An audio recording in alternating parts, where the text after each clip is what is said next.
Hello, and happy Tuesday, everyone. I'm David Cuff, publisher and executive editor of Occupational Health and Safety magazine.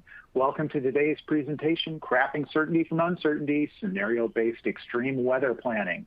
Our sponsor for today's webinar is BSI Consulting. Many thanks to them for making today's presentation possible. We have a panel of really knowledgeable experts for today's webinar, so I think you're going to get a lot of value out of today's presentation. Our first speaker today is David Blacksburg. He's a senior consultant with BSI Consulting. David provides support to BSI clients with emergency management and business continuity program development and growth through plan development, education, training, and exercises. His previous roles include serving as a lead emergency management for 3 major hospital systems, as well as logistics, training, and development coordinator for the New York City Fire Department. Our second speaker is Susan Zeeland. She's business continuity with BSI Consulting. Susan has more than 18 years of experience in business continuity with additional experience in complementary fields of disaster recovery, emergency response, and emergency management. She led planning and response initiatives for large companies across the United States, Europe, Asia, and Australia. And she currently teaches the principles of business continuity and principles of emergency management courses for the University of California at Irvine, and specifically their Department of Continuing Education as part of the Business Continuity and Facilities Management Certificate programs, which isn't too far from me. And then last but not least, we've got David Bernstein. He's a principal consultant at BSI. He has more than 10 years in emergency response, emergency management, and business continuity and resilience planning. As a healthcare resilience professional, he has overseen planning and response initiatives for multi-facility health networks and acted as a strategic advisor for multi-agency initiatives and healthcare coalitions. David has also been a valued strategic planning partner outside of the healthcare space for clients with local and global footprints on emergency planning and business continuity initiatives. So you've got 3 Davids on the call. And having seen today's presentation and knowing how knowledgeable our speakers are, I think you're going to get a lot out of today's program. But before we get started, I want to go over a few housekeeping items. At the end of the presentation, or towards the end of the presentation, I should say, there's going to be a Q&A session where I will ask our speakers, our speakers are going to answer questions from everyone out in the audience. But you don't have to wait for the Q&A to submit a question. In fact, you can submit a question at any point during the webinar. All you have to do is use the Ask a Question console on your screen and enter your query. And again, you can do that at any point. Also, we've got 3 polls in the presentation. We're going to have one before we kick off, then one in the middle, and then one after the Q&A. And I encourage everybody to participate in those polls because I think they'll yield some interesting results for everybody and kind of let everybody know where they stand in comparison to one another. If you have any technical difficulties during the presentation, click the Help button, which is located below the slide window, and you'll receive technical assistance. And finally, after today's virtual event, you're going to receive an email containing a link to an archive of today's presentation, so you can go back and review it or share it with a colleague who might have missed it. Okay, with that, it looks like we're ready to kick things off, and we're going to do that with a poll, like I mentioned. And as you can see here, the question is, how prepared is your organization for potential climate-related operational disruptions? And you have 3 answers here: well prepared, somewhat prepared, and not prepared. And I know everybody's probably still logging on and getting comfortable, maybe grabbing a sip of coffee, but take a second to reply here, as I think the question's really pertinent given that we've had at least a couple of years here of pretty extreme weather. So seeing how everybody feels that they're prepared would definitely be interesting. So we'll see how these poll responses come in.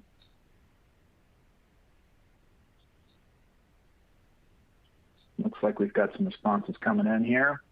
And again, the question is, how prepared is your organization for potential related operational disruptions?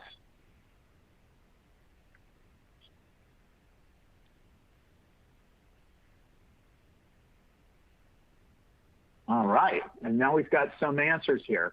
Well prepared is just shy of 24%, somewhat prepared, 65%, and not prepared, a little north of 11%. So definitely some interesting results here. And I think if I had to guess, that's probably about how most businesses in the country are, but we'll see. With those results, it's definitely an interesting way to benchmark yourself.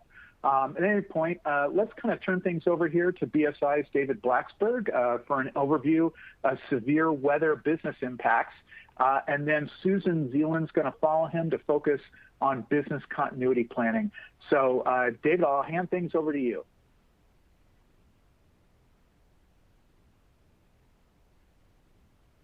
Our objectives today are severe weather events, knowing your hazards, and getting prepared. A severe weather event is a storm that may and has had devastating impacts across the globe. Severe weather is a series of events that lead to destruction. These events include hurricanes, tornadoes, heat waves, or even freezing temperatures. The most common extreme weather event is a thunderstorm. This can bring damaging winds, hail, and devastating floods. According to NOAA, other than heat-related fatalities, flooding is the leading cause of death related to weather events. So how do you know about severe weather events that are most likely to happen in your area? You can find them from government websites, from law enforcement websites, fire officials, and emergency services in your city or your county. What you may learn is that severe storms, flooding, tsunamis, earthquakes, any of these events are likely to happen in your area. So how do you understand what could take place? What plans you should have in place? Have you trained to those plans? What are the potential impacts to staff, stuff, and space? What about mitigation efforts? Something that you should be taking into consideration is conducting a risk assessment or a hazard vulnerability assessment. As you can see on the hazard vulnerability assessment shown here, you can see what is likely to happen in your area, such as a thunderstorm or a flood or a tornado. And then you can rate that on a scale of 1 to 5, 0 to 3, however you and your organization feel most appropriate. What are the likely impacts to operations and essential services? Human impacts, property impact, your business operations. And what mitigation efforts have you already started or practiced? Do you have preparedness plans, internal response plans, and external response plans? Have you been working with your local fire departments, law enforcement officials, and Office of Emergency Services? As you can see here, the bad news first, only 27% of respondents to a survey said that they felt very or extremely prepared to face severe weather. The good news, 73% said they were aware of procedures or protocols to follow during a natural disaster with their organization. When a weather event is expected to happen, how will you communicate with your employees, with your staff members? Do you have plans in place? What are your communication plans? Do you have an evacuation plan, a shelter-in-place plan, or a business continuity plan? Your employees, do you know where they are? Are they in the office? Are they at the plant floor? Are they driving? Are they doing transportation? And in this new world, are they working from home? Are they at risk at home? Are they at risk while they're driving? Severe weather impacts everybody, everywhere. Just as important to planning for your company, again, no matter the industry, it is essential to make sure your staff are prepared. Providing them with guidance or even a starter kit for personal plans can help save lives. This includes building a kit knowing how to receive emergency alerts, communications plans, evacuation plans, shelter in place, and family plans, including your plans for your children, elderly, and of course, pets. Each person may have upwards of 3 kits or even more, all a little bit different. One at home, one in your vehicle, and one at work. So what are some items that you should be keeping in those kits? Includes water, food, flashlights, batteries, and of course, essential documents, insurance documents, homeowners insurance, renters insurance, flood insurance, vehicle insurance, passports. Making sure that you have all of your essential stuff with you is critical. So planning is ongoing. Making sure that you are ready in your organization and your staff members are personally prepared is essential. Having a plan, making sure you have everything that is needed to implement that plan, testing that plan, and making sure that it works. Thank you for joining us today. Let's touch on 2 definitions to provide reference for the following slides. Business continuity management, it's a process that identifies potential threats to an organization and the potential impacts if those threats were realized.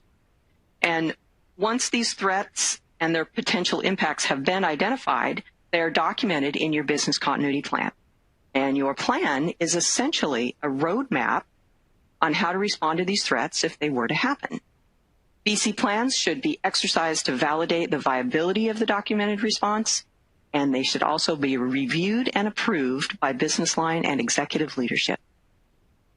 ISO 22301 is an industry standard framework that defines the requirements for a business continuity management system, aka your BC program.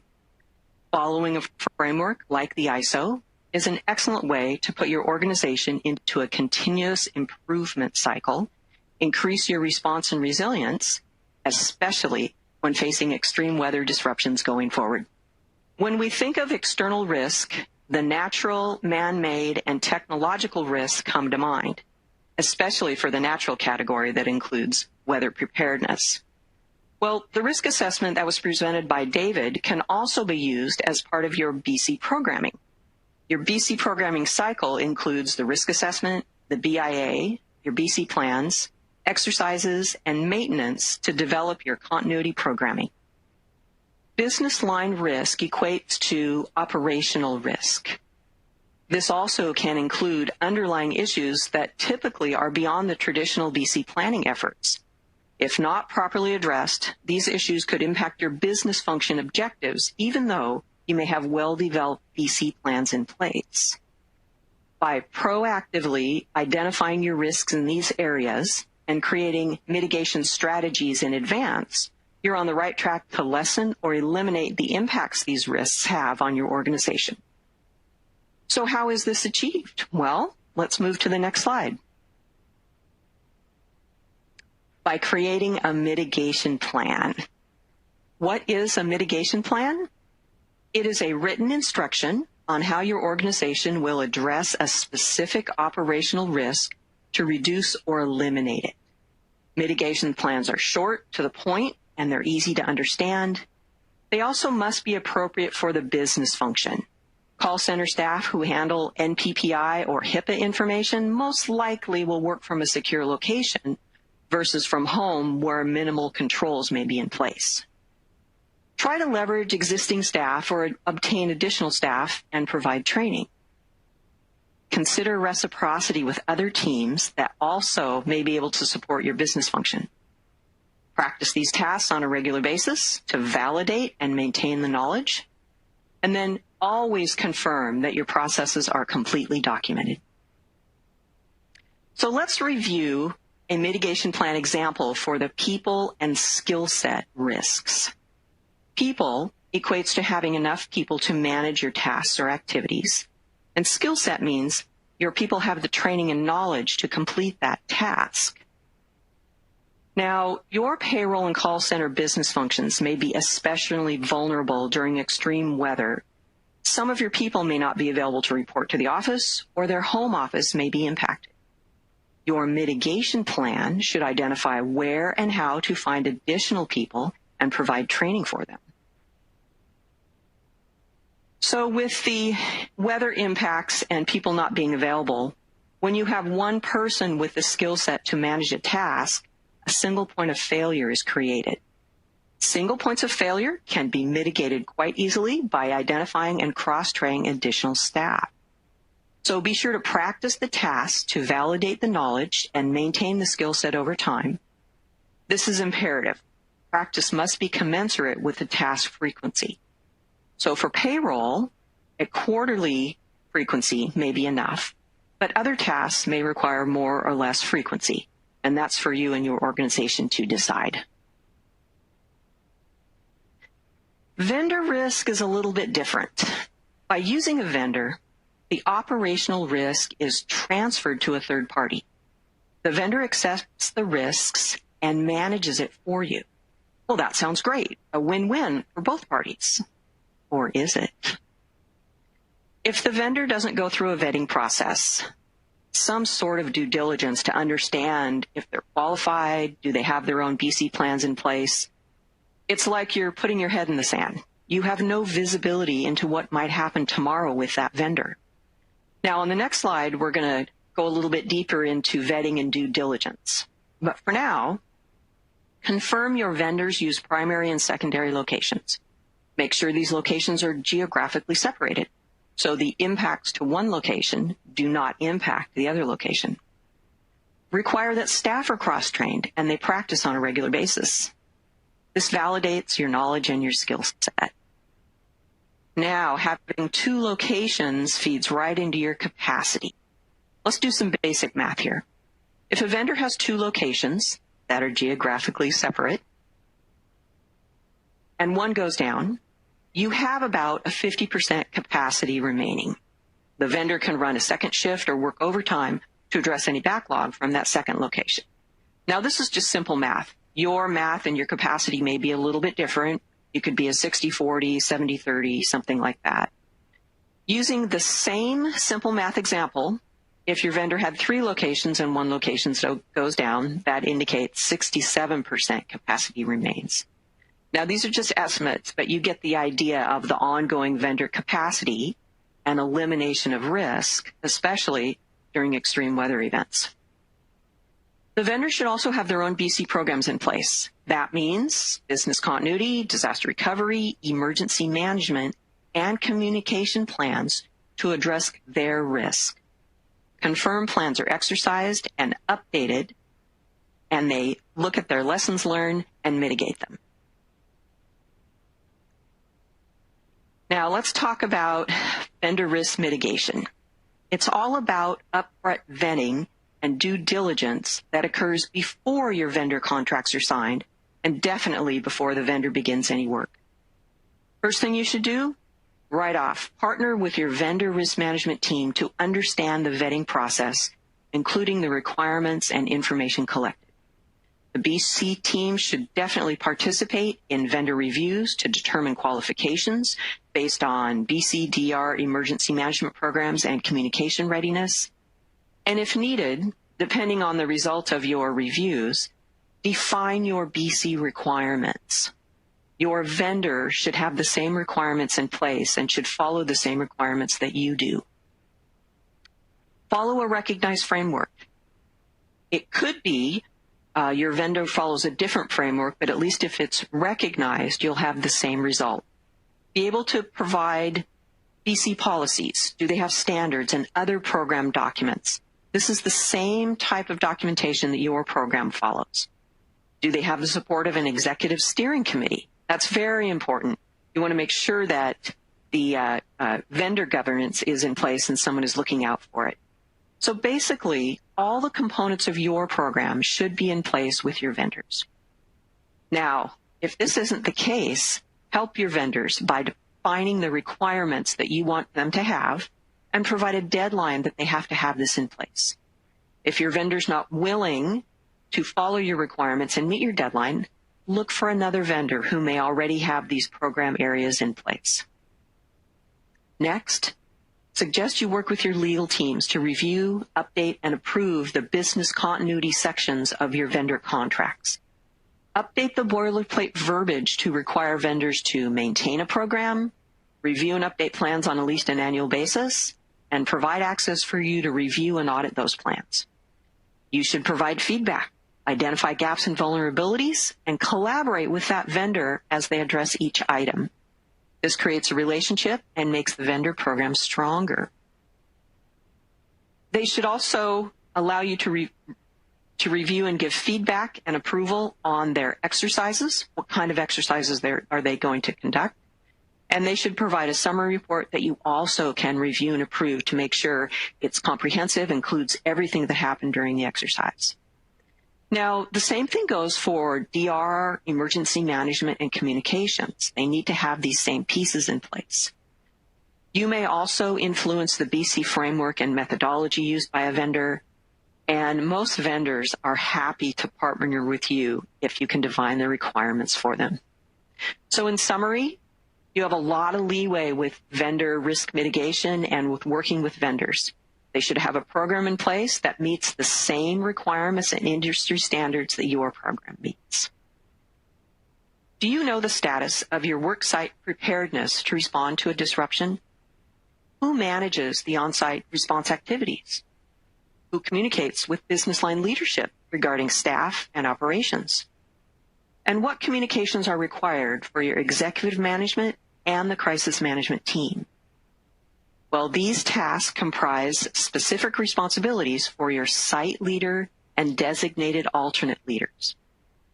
Be sure these candidates for the roles are located on site, which better enables them to evaluate the situation and lead a response. Most likely, they currently have responsibility for staff and operations at the site. For decision-making authority, the VP level or higher is preferred, especially for your site leader. In some cases, a director or management level will be identified as the alternate leader. Site and alternate leaders will have decision-making authority in response to a disruption, including weather events, and decision-making authority could mean they're closing the site. They're sending some or all of your employees home for the day, or they're transferring critical functions to cross-train staff at other locations. Another area to look at is triggers, activation triggers. Site leaders need to identify activation triggers to begin the response or communication activities. And some of these triggers include a building impairment where the building can no longer be safely occupied, a sudden emerging event like extreme weather that threatens employee safety and business operations. You may choose to close your offices when local city or county offices or local schools are closed. That's a great indicator. Or you may close your office when an extreme weather warning is issued by authorities.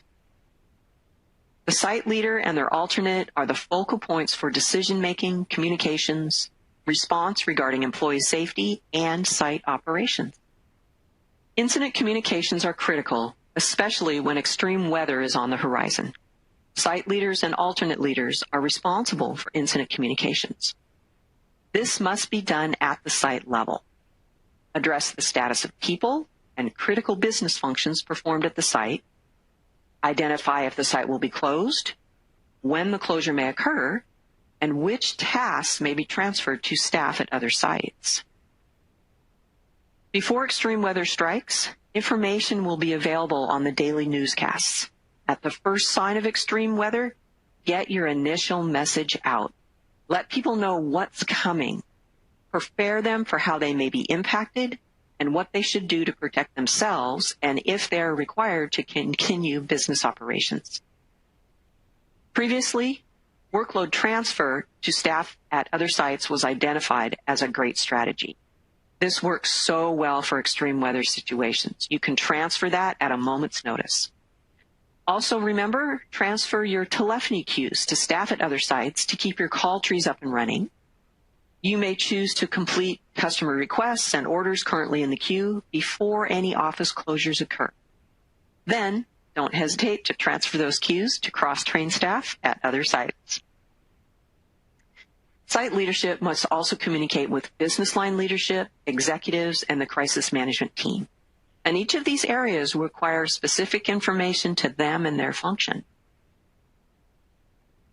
To complete all this, suggest creating message templates that can be filled quickly with incident details.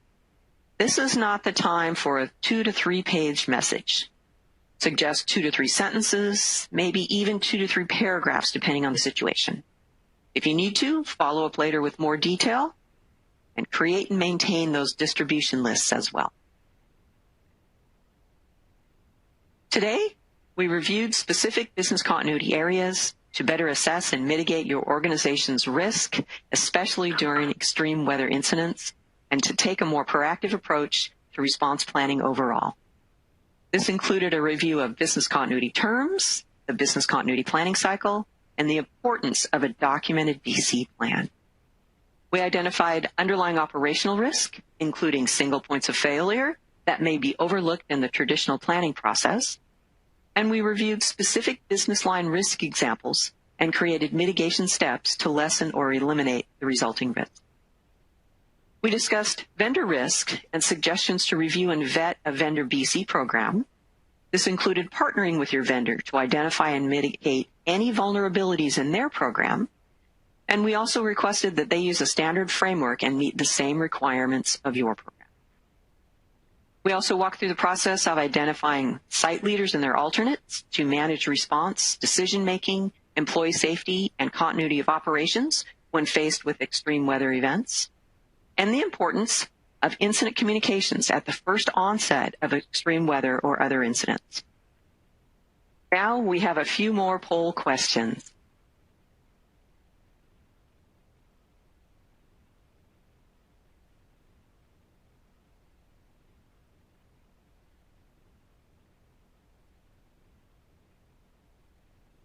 Okay, and thanks to Susan and David. That's right, we've got another poll.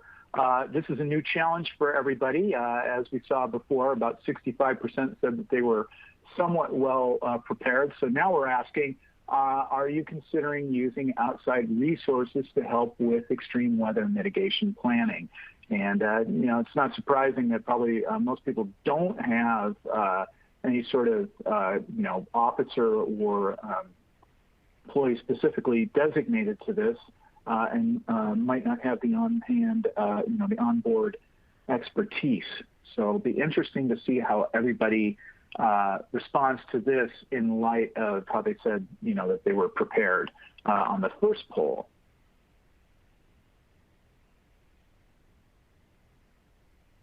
And make sure to enter in your answers, everybody, and we'll get to the answers soon. Okay.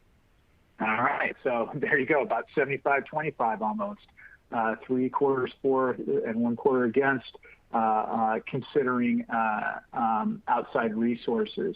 That kind of that might track a little bit, seeing as how people have been preparing. So and then also in last poll, people said they were, you know, about 25% said they were well prepared. So interesting results there.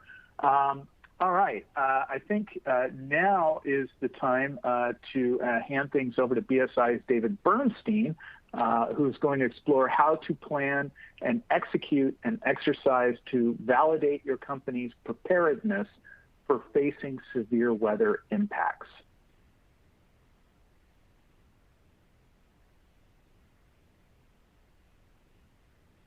Thank you, everyone, for allowing me to share some information today on emergency and business continuity exercises.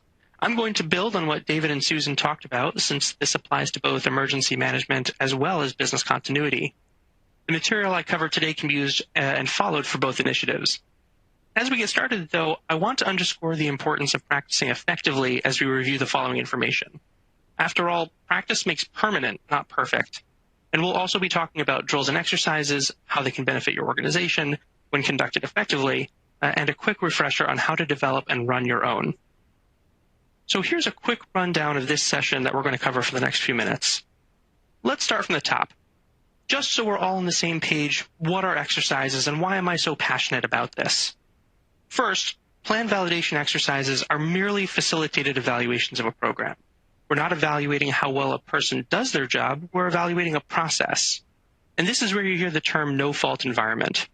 They help us better understand the resources that we have at our disposal, break down assumptions, build connections, and identify and remediate issues in a safe and low-stakes environment. Of course, there are other reasons why exercises are important. They're a big part of varied regulatory environments, and they help people feel more comfortable in a response-oriented environment. But how do you actually get one off the ground and make it effective? You know, it's not uncommon that organizations will throw a wrench into the works and see what happens, or they'll conduct an exercise totally by surprise. And while this is certainly an effective way to get people's attention, there's a formal process in place that can help you get the most out of this experience. Next slide, please. Thank you. Perfect. The quote on the screen is a key takeaway of the presentation today. Repetition creates habits, not quality. The concept is not new, but it's very applicable. For any musicians or athletes out there, think about how you practice. You don't fly through your material or disregard your form if you're consistently getting it wrong. It's the same concept with drills and exercises. As we review the following material, especially the points on exercise design, I want you to keep this in the back of your mind. HSEEP, or the Homeland Security Exercise and Evaluation Program, is generally a well-regarded standard for conducting and evaluating exercises. This is especially true for government entities and anything that's funded through federal grant programs. But one of my favorite things about HSEEP is that it's free. They provide all of the exercise planning and facilitation templates online, and all you need to do is fill them out. They will guide you through the whole process, and it will automatically incorporate some best practices. There we go. This is the exercise cycle. It's remarkably similar to the planning process if you're familiar with it, and shares a lot of the same elements. Generally, this cycle is meant to develop an exercise, run it, determine what went well or what didn't, and then address whatever you identified as a gap. We'll talk about each of these phases, but first we need to get a couple things clear. Exercises are not all the same. The figure on the screen is called the continuum of exercises, although there's a lot of different ways to present this. This can get confusing, though, because the word exercise means two things here. As a theme, it represents the whole slide. But as an operations-based tool, it means you're moving people, equipment, or other resources, or taking physical actions. The other takeaway from this slide is that the complexity of planning and implementing an exercise increases as you move from left to right on this table, or moving up. I'm going to reference building complexity in your exercises a few times, and this is what I'm referring to. Having never done any type of plan validation and running straight into a full-scale exercise can be a recipe for trouble. Building your way up to one by starting with discussion-based approaches allows people to feel more comfortable with the content and ready to play on the field. So there are a number of best practices that exist for implementing drills and exercises. These basically come down to due diligence for exercise planning and development. Exercise objectives, or what you're looking to assess through this initiative, should drive the exercise planning. Scenarios are derived from recognized hazards for the organization based on a hazard or risk assessment, and exercises should also build on complexity. It's like learning to walk before you run. Validate your plans and policies through a discussion before you throw everyone onto the field and see how it works. And finally, unannounced drills or exercises does not mean catching people totally by surprise. Someone needs to know what you're doing. For example, I can't just pull the fire alarm right now and say it was a drill when first responders show up. Depending on the size and scope, different people need to be notified, and the manager of the groups being assessed needs to know at a minimum. So now that we've covered a lot of the important groundwork, let's talk about how to develop and run an exercise. I hope this looks familiar for everyone. Starting with design and development, think through these questions. What are you assessing, and how much validation has taken place so far? Also think about the exercise progression. How will you move the scenario or the exercise forward if there's a lull? Or do you need people to react to an evolving incident? Keep in mind that you rarely have all of the information you need at the start of a response, so it's realistic that you start an exercise with the same limited information and let people determine how they want to move forward. If you don't have a good sense of how this will occur from previous planning, this finding can be a really important outcome of the exercise to be captured for planning purposes. Most importantly, when designing your exercise, think about what you will do if a process fails. Will you correct it in real time as if you're facilitating the exercise, or will you let it play out and capture it in lessons learned? Let's revisit this briefly after touching on a few other topics. Depending on how firmly you're adhering to HCEEP or how much prep your organization is looking for, consider what paperwork or aids people may need. This can include job action sheets, reference information, anything else people would likely look for in a real incident. The picture that I have on the slide here is of a master scenario events listing, or a MESL. This is just the actions anticipated from the opening of an exercise. So the reason I wanted to show you this is that the planning would need to scale with the size of this exercise that you're going to run. But as you can see, this can quickly become complex. In terms of ancillary documentation items like release forms and mock player descriptions, they're a good start, but the list I have here is not comprehensive. And when it comes to any releases or participation of external parties, it's important to get input from your legal or regulatory teams, depending on who's participating and where they're coming from. Also, think about the materials outside of the exercise scenario.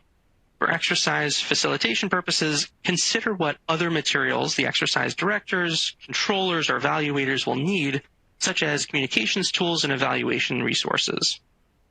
Planning for the exercise facilitation is just as important as the plans and objectives you're measuring against for exercise players. Now, there is a difference between a good exercise and a successful plan implementation. People can totally fall apart during exercise play, and it can still be a successful exercise. One of the favorite anecdotes that I have about this is that some of the best feedback I've gotten about an exercise I did is that the food was not great during a tabletop exercise. I loved it. And the reason I loved it is because I took it to mean that this particular person liked the exercise content and found it to be a productive use of their time. The food was just the biggest fault they could find. And that said, obviously, food is the easiest way to get people to participate. Promise to feed them, and they will most of the time come. Now, when you conduct your exercise, be ready. Have everything you need in place and phase the introduction of information as appropriate to your scenario. Then, if it's discussion-based, let people talk it out. Or if it's operations-based, let people run with it. Try not to interfere unless there is an important reason. Also, remember to set expectations with participants, especially around safety. That is always a legitimate and necessary reason to interrupt exercise play. When you're evaluating, try hard to evaluate against the exercise objectives. For example, if your objective was to verify a specific part of a plan or protocol, think about if it worked as intended and why it failed if there were problems. Consider what programmatic or infrastructure issues may be at play. This is meant to be a no-fault environment, so the goal is not to identify what a specific person did wrong, but rather why it happened. And also, it's important to collect information from players and participants because they have the greatest insights into their work. When determining how to fix what went wrong, think broadly.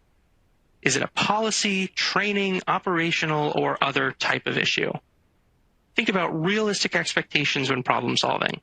For example, a realistic expectation may be to have materials pre-deployed in case of an incident. An unrealistic expectation may be that you rely on an external independent organization such as the fire department to be at your beck and call during a widespread emergency like a natural disaster. This is also the place to start thinking about your next exercise unless you're working on a preset training and exercise calendar. What did you see today that needs to be fixed so you can try it again? Let's circle back to the concept of what to do when you see a process failing mid-exercise. There are many reasons to think about jumping in when you see this happening. If it's a safety issue, stop the exercise immediately. If not, is a real-time correction built into the exercise design? Consider why you are correcting a behavior. Oftentimes, you can learn a lot about why a process is failing if you watch it fully play out. Recognize, though, if it looks like it will derail the whole exercise, and if necessary, capture the finding and gently redirect so the exercise can proceed. That said, exercises are meant to find gaps, not demonstrate success. People can feel stress if there's executive leadership looking at the exercise, and they feel compelled to do a demonstration that everyone knows what to do. If you want a demonstration, call it a demonstration, that's fine. Exercises, though, are designed to find gaps that can be explained as the value of this effort. And it's better to find gaps in an exercise rather than a real incident. After all, that's why we're doing this. Finally, exercises can get expensive. There is significant productivity costs that are incurred as part of this, and you may lose buy-in if you jump right to a full-scale exercise and it goes poorly. Consider ramping up from a less complex initiative. If you recall that exercise continuum from earlier in the presentation, start with a tabletop exercise or a game before jumping into moving real people and equipment. Resolving those expectations and resource needs through discussion is a much cleaner way to identify those gaps. That said, everyone has a reason to hold some kind of plan validation exercise. There are a long list of benefits from them. Confidence, relationship building, and engaging in continuous improvement being some of the most important. And it looks like we have some questions coming in for our experts. Okay, so a question is coming in that says, how often should training be rerun? That's a really good question. A lot of it will depend on how quickly you're developing a plan or how many findings you have and the urgency to correct those issues. Typically, a best practice would be to do a training or an exercise once annually. That would be, a training and an exercise. There are a lot of different initiatives, so a lot of this is going to be dependent upon the type of organization you're working in, the type of initiative you're working on, but best practice is definitely about one a year. And keep in mind that if you're doing that escalation, you can do some smaller things back-to-back or with a little bit of a shorter timeline, but when you're really working on building up to a big complex exercise, you don't want to overwhelm yourself. You really want to make sure that you're focused on doing that one exercise, that one really big initiative well. And we have another question here. When doing a postmortem on a failed process, as you suggested, how do you get management buy-in on what needs to be changed if they expected the process to already be sound? That's a really good question. When you're talking about doing an after-action report on a failed process, I think a big part of it is going to be determined on why the process failed. I alluded to it a little bit if I didn't say it explicitly, but one of the reasons a process may fail is because it's based on institutional knowledge or repetition, right? We talked about how repetition breeds habit, not quality. So if someone expected the process to be sound, but because you were relying on an incorrect process or you're relying on a person to succeed rather than a process to succeed, I think that's a really easy way to get buy-in is demonstrating how you are basing that process on an incorrect assumption, and you need to correct the assumption to make sure that it's going to work long term. The other reason I think, or the other way I think you can get buy-in is to demonstrate that this is why we do exercises, right? If you expected it to be sound and it wasn't, that is the finding. That's why you're doing the exercise.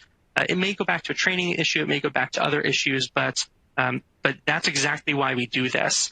And I think is an important part of getting buy-in to trust that you are validating plans and procedures and that this is a valuable use of time. Okay, Susan, it looks like this question is for you. If I have a business that's not in an extreme weather danger, why should I be concerned about extreme weather mitigation? One of the areas you may not be thinking about is supply chain. How does your supply chain get into you? Your supply chain may come out of an area that is impacted by extreme weather, or the people who manage it may be working from there. So it helps you in your overall business to understand where the extreme weather is happening and how it may impact your business. All right, Susan, it looks like one more for you. How can I communicate to an area in which communications are cut off? There's a couple ways to do this. First off, you need a backup communicator in a different part of the country. Sometimes when an incident happens locally, the phones are cut off locally. However, you're able to call outside the state or outside the region. That's number one. And number two, you should be watching the extreme weather. There are enough alerting and alerts available for you to know when extreme weather is coming. It shouldn't be a surprise to you. And that way, you can set up notifications ahead of time. The first sign of extreme weather, you send out a notification that identifies to your people, it's coming, what it means to them, and what you need them to do for their safety and to continue business operations. And that's all I have for you.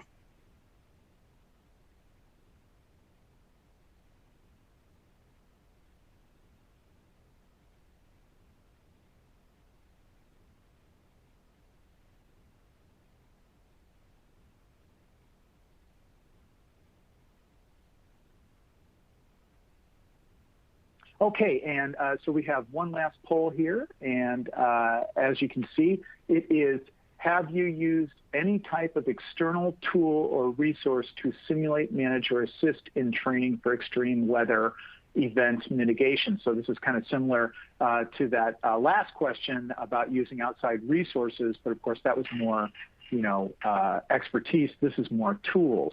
So it'll be interesting to see how people answer.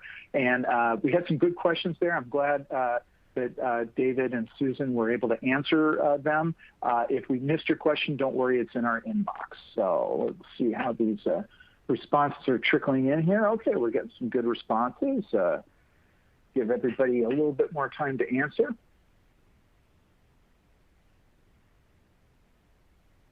And again, that question is, have you used any type of external tool? Oh, good, here we are.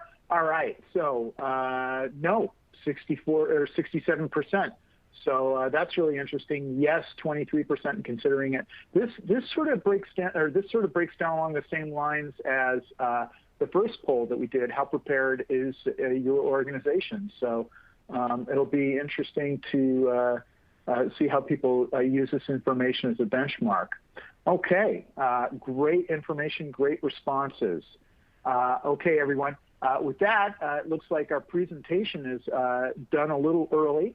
Remember, in the next day or two, we're going to be emailing you a link to the archived version of this webinar so that you can view it again or share it. Now, before we sign off, I want to give 3 notes of thanks. First off, I want to thank our speakers, David Blacksburg, Susan Zeeland, and David Bernstein. They did an excellent job and provided some really thought-provoking information. So thank you, everyone, for sharing your expertise. And thanks one last time to our sponsor for today's webinar, BSI Consulting. Again, many, many thanks to them for making today's presentation possible.